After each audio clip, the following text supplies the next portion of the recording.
वर्तमान समय में हमारा लाइफस्टाइल इतना ज़्यादा चेंज हो रहा है कि उसका डायरेक्ट और इनडायरेक्ट बुरा असर जो होता है वो हमारी हेल्थ पर पड़ता है। बॉडी में कोलेस्ट्रॉल का लेवल भी दिन पर दिन बढ़ता जा रहा है और बॉडी में कोलेस्ट्रॉल बढ़ने की समस्या जो होती है वो इतनी आम हो चुकी है कि लगभग 95% जो फैमिलियां होती हैं उनमें कोई ना कोई पर्सन हाई कोलेस्ट्रॉल की समस्या से जूझ रहा होगा।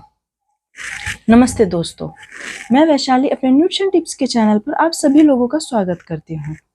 जैसे कि ये तो आप सब लोग जानते ही हैं कि जब कोलेस्ट्रॉल बॉडी में ज़्यादा बढ़ जाता है तो डायरेक्ट या इनडायरेक्ट हमारे जो हार्ट होता है उसको इफेक्ट करता है।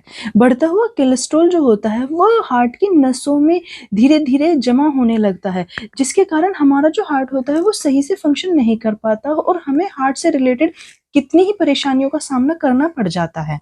यदि आप जानना चाहते हैं कि जो बैड कोलेस्ट्रॉल होता है वो हमारे हार्ट को किस तरह डैमेज करता है, तो मैंने एथेरोस्क्लेरोसिस पर एक वीडियो बनाई है जिसको आप जाकर देख सकते हैं। उसका लिंक मैं डिस्क्रिप्शन में दे दूंगी। पर क्या आपको ये पता है कि जो कोलेस्ट्रॉल होता है वो केवल हार्ट को ही डैमेज नहीं करता या उसको ही बीमार करने का काम नहीं करता, बल्कि बढ़ता हुआ कोलेस्ट्रॉल शरीर में आंखों की जो रोशनी होती है उसको भी कम करने का काम करता है। या हमारी जो आंखों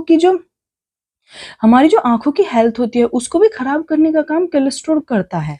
यहाँ मैं आपको एक बात समझा दूं कि जो कोलेस्ट्रॉल होता है वो हमारे शरीर के लिए अनहेल्दी नहीं होता, बल्कि उसको लेने की जो हमारी हैबिट होती है वो अनहेल्दी होती है, वो हमें बीमार करने का कारण बनती है। कोलेस्ट्रॉल भी हमारे शरीर के लिए उतना ही जरूरी होता है जितना कि आम न्यूट्रिएंट्स होते हैं।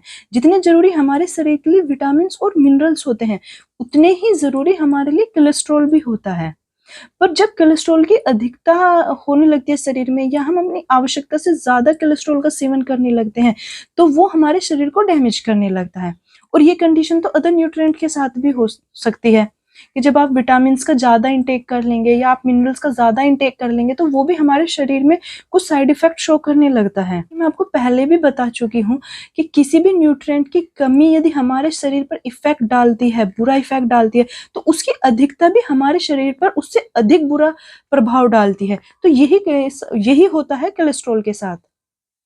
कोलेस्ट्रॉल जो होता है वो हमारी बॉडी में बहुत से इंपॉर्टेंट फंक्शन को पूरा करता है।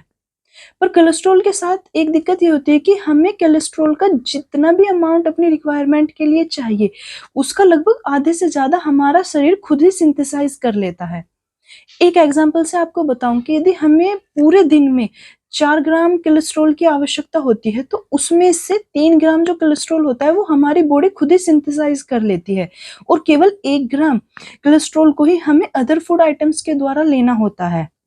यदि आप अपनी आवश्यकता के अनुसार ही कोलेस्ट्रॉल का इंटेक करेंगे तो वो भी आपके स्वास्थ्य के लिए उतना ही लाभकारी होगा जितना कि अदर न्यूट्रिएंट होते हैं। पर आपको अगर नॉलेज नहीं है या किसी और वजह से आप ऐसे फूड्स का इंटेक करते ही जा रहे हैं जिनमें कोलेस्ट्रॉल का लेवल ज्यादा है, पर यदि किसी कंडीशन से आपकी बॉडी में कोलेस्ट्रॉल का लेवल सामान्य से ज्यादा हो गया है तो वो नॉर्मल सी बात है, वो आपके शरीर पर कुछ ना कुछ टॉक्सिक इफेक्ट ही डालेगा।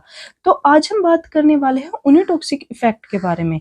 जो कोलेस्ट्रॉल होता है वो जब कोलेस्ट्रॉल का लेवल हमारे शरीर में ज्यादा बढ़ जाता है तो वो हमारी आंखों पर किस तरह बुरा प्रभाव डालता है उसी पर हम बात करेंगे। मैं ये भी बताऊंगी कि अपने कुछ लाइफस्टाइल में और फूड्स में चेंज करने से आप बढ़ते हुए कोलेस्ट्रॉल को किस तरह मेंटेन कर सकते हैं। तो सबसे पहले हम बात करते हैं कि बढ़ता हुआ कोलेस्ट्रॉल किस तरह हमारी आंखों के लिए अनहेल्दी होता है। आता है आंखों में बेचैनी होना। यदि आपकी आंखों में बेचैनी है, जलन है और खुजली हो रही है तो हो सकता है कि आपकी बॉडी में कोलेस्ट्रॉल का लेवल बढ़ रहा हो। जब आपके शरीर में कोलेस्ट्रॉल का लेवल बढ़ने लगता है तो वो आपकी जो आंखें होती है उसकी सतह पर जमा होने लगता है और आंखों की सतह पर जमा होने के कारण जब कोलेस्ट्रॉल आंखों की सतह पर जमा होने लगता है तो उसकी वजह से भी आंखों में खुजली, जलन और बेचैनी की समस्या उत्पन्न होने लगती है। में कोलेस्ट्रॉल का लेवल ज्यादा होने से जो आंखों में होती है वो ड्राइनेस भी होने लगती है, यानी आंखों में रूखापन आने लगता है। आंखों की जो नसें होती हैं जब उसमें कोलेस्ट्रॉल का लेवल ज्यादा हो जाता है तो आंखों में जो रूखापन या ड्राइनेस की समस्या देखने को मिलती है। उसके साथ साथ आपकी आंखों की रोशनी भी कमजोर होने लगती है।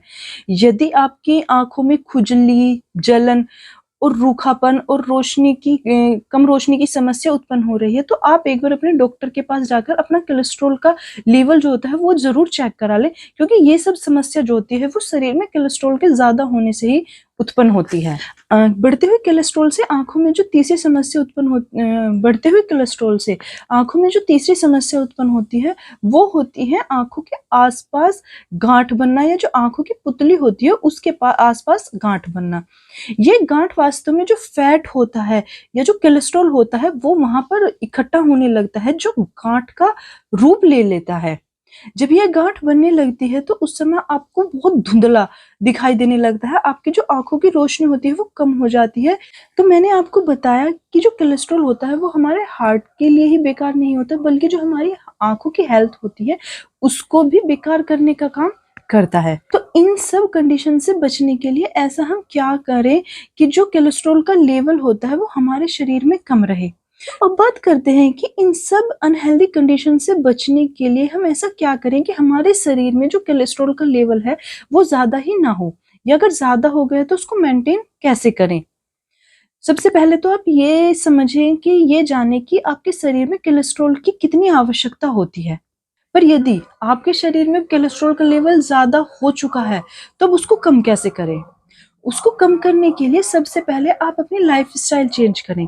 यदि आप सेडेंटरी लाइफ़स्टाइल में हो और आप हाई कोलेस्ट्रॉल फूड का इंटेक कर रहे हैं, तो उस कंडीशन में आपको अपनी फिज़िकल एक्टिविटी बढ़ानी होगी, आपको एक्सरसाइज़ ज़्यादा से ज़्यादा करनी होगी, जिससे जो बढ़ता हुआ कोलेस्ट्रॉल है, उसको कम किया जा सके। इस कंडीशन में जब आप फिज़िकल एक्टिविटी ज़्यादा करोगे और एक्सरसाइज़ ज़्यादा करोगे, जो हमारी बॉडी में जमा कोलेस्ट्रॉल होता है ज़्यादा, वो एनर्जी की फॉर्म में कन्वर्ट होने लगता है। सेकंड नंबर पर आप अपनी डाइट में जो साबुत अनाज होते हैं उनका यूज़ ज़्यादा करें। साबुत अनाज को आप जर्मिनेशन करके या स्प्राउट करके उनका इंटेक करेंगे, तो वो आपके शरीर में कोलेस्ट्रॉल का लेवल घटाने का काम ज़्यादा करेंगे। यदि आप अपने डाइट में प्रोटीन रिच फूड्स को ज़्यादा इंक्लूडेड करेंगे, तो उससे भी आपके शरीर में जो कोलेस्ट्रॉल का लेवल है वो कम होगा। अपनी डाइट में आप फ्रूट्स और ग्रीन लीफी वेजिटेबल का इंटेक ज़्यादा से ज़्यादा करें, जिससे जो कोलेस्ट्रॉल का लेवल है उसको कम करने में हेल्प मिलेगी।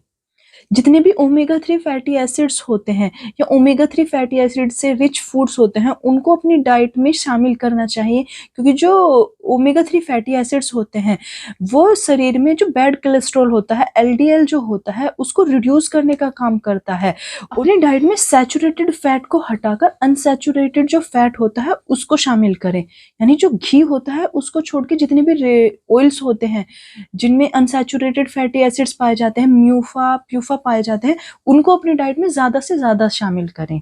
कोलेस्ट्रॉल का लेवल अपनी डाइट में कम करते समय आप ये भी ध्यान रखें कि उसका लेवल ज़्यादा कम ना करें, क्योंकि जो कोलेस्ट्रॉल होता है वो भी शरीर के लिए बेनिफिशियल होता है।